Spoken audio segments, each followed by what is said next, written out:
श्रवण किया है कि मैया ने कथा अपने लिए नहीं पूछी, संसार के कल्याण के लिए कथा पूछी।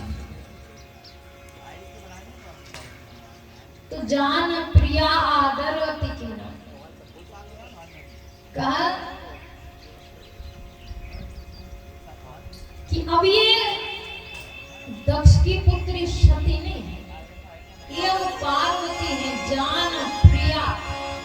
अब ये हमारी पुनः पत्नी बनकर आई है, प्रिया बनकर आई है। तो वाम भाग आसन हर दे। विवाह के बाद पत्नी का वामांग हो जाता है।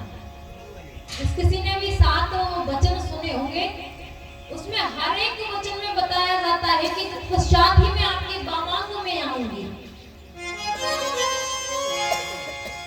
तो आज वाम भाग आसन हर दे।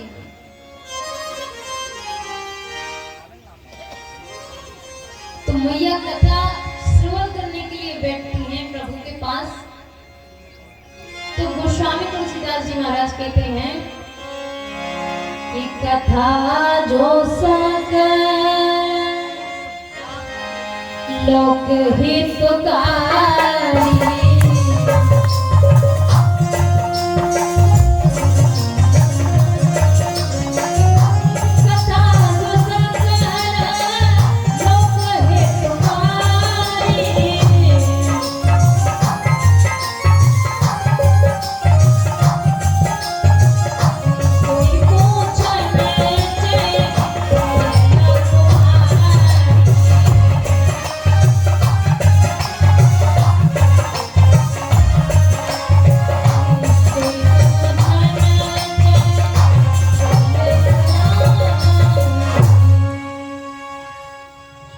कि कथा जो सके लोक हितकारी,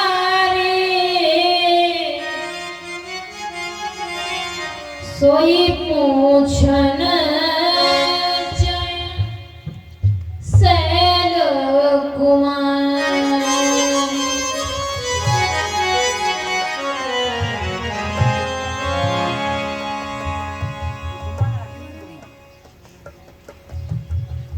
तो आज भगवान भूतभावन भोलेनाथ कहते हैं कि देवी आपने अपने लिए कथा नहीं पूछी, कथा जो सकल लोक हितकारी। लोक हित क्या होता है? जो दूसरों का हित करते हैं, वही तो जन कल्याण है, वही तो हित होता है। तो कहा कि आज मां पार्वती भगवान भूतभावन भोलेनाथ से 14 प्रश्न पूछते हैं। कहते हैं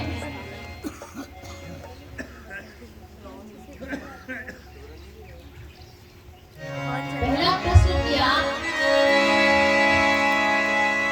कि भगवान अजन्मा है कि जन्मा है? निर्गुण ब्रह्म है कि सगुण ब्रह्म है? दूसरा प्रश्न किया कि भगवान ने इस पृथ्वी पर जन्म क्यों लिया? तीसरा प्रश्न करती हैं कि भगवान ने अपनी बाल लीलाएं कैसे? और चौथा प्रश्न करती हैं कहो जथा जानकी विवाह। भगवान प्रभु हमें जानकी जी का विवाह बताओ। अब देखो मां पार्वती प्रश्न पूछ रही है, तो मैया तो अपने ही पक्ष की बात रखेंगी। कभी सुना है कि जानकी जी का विवाह है? यही कहते हैं ना कि राम जी का विवाह है, राम नवमी है, अगन में राम विवाह है, श्री सीताराम विवाह है, लेकिन जानकी विवाह कोई नहीं कहता। लेकिन आज मैया कह रहे हैं कि कहो जथा जानकी विवाह। तो मैया पार्वती अपने पक्ष की बात करती हैं। तो बात कुछ समझ में नहीं आई। जैसे हम आपसे कहें ना काहे फलाने को ब्याह कर रहे हैं। तो मैया पार्वती अपने पक्ष की बात करती है ना, तो वो तो ये कहेंगे कि फलाने को ब्याह कर रहे हैं। तो आज मैया कह रहे कि कहो जथा जानकी विवाही। महाराज जानकी जी का विवाह कैसे हुआ, हमें वो भी कथा सुना। चौथा प्रश्न करती हैं कि राज तजासो दूषण का है।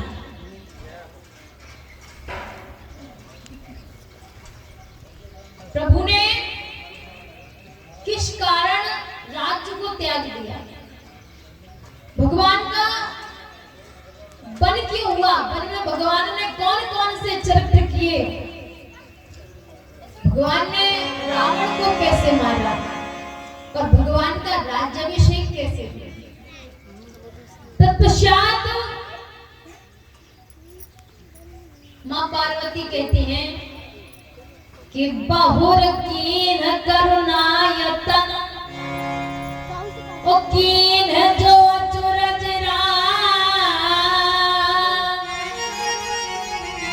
प्रजा सहित रघुवंश मन क्यों गवने निज धाम। नौवां प्रश्न करती है कि भगवान अपने धाम को कैसे?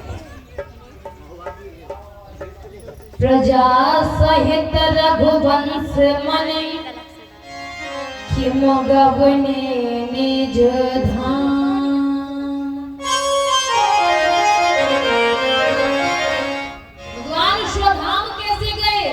वो भी चर्चा प्रस्तुत बताइए। और 11वां प्रश्न करती है भक्ति का स्वरूप क्या है, ज्ञान का स्वरूप क्या है, वैराग्य का स्वरूप क्या है। इस प्रकार मैया 14 प्रश्न करती है। भगवान जी का वनवास भी 14 वर्ष के लिए हुआ था। 14 वर्ष राम वनवास। और वाल्मीकि जी ने भी भगवान को 14 स्थान बताए थे रहने के लिए। वाल्मीकि जी ने 14 स्थान बताए थे। और अयोध्या का निवास भी 14 स्थानों पर होता है। 5 ज्ञानेंद्रियां, 5 कर्मेंद्रियां, मन बुद्धि चित्त अहंकार। और जब समुद्र मंथन हुआ तो रत्न भी 14 ही निकले थे। तो मानो शिव जी भगवान पार्वती मैया के प्रत्येक प्रश्न के उत्तर में एक एक रत्न परोसते जाएंगे। तो भगवान कहते हैं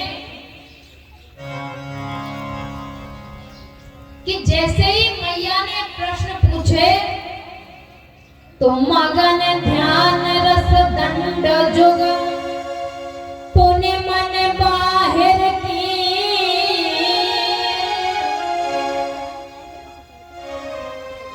भगवान भूत भावन भोलेनाथ ध्यान रस में मग्न हो गए। और जैसे ही ध्यान मग्न हुए तो बोले हरि ही राम चरित सब। कहा आए क्यों लिखा? अरे जिसने स्वयं रामचरितमानस का निर्माण किया, रच महेश रज मानस राखा, पाए सो समय सुहासन भागा। अरे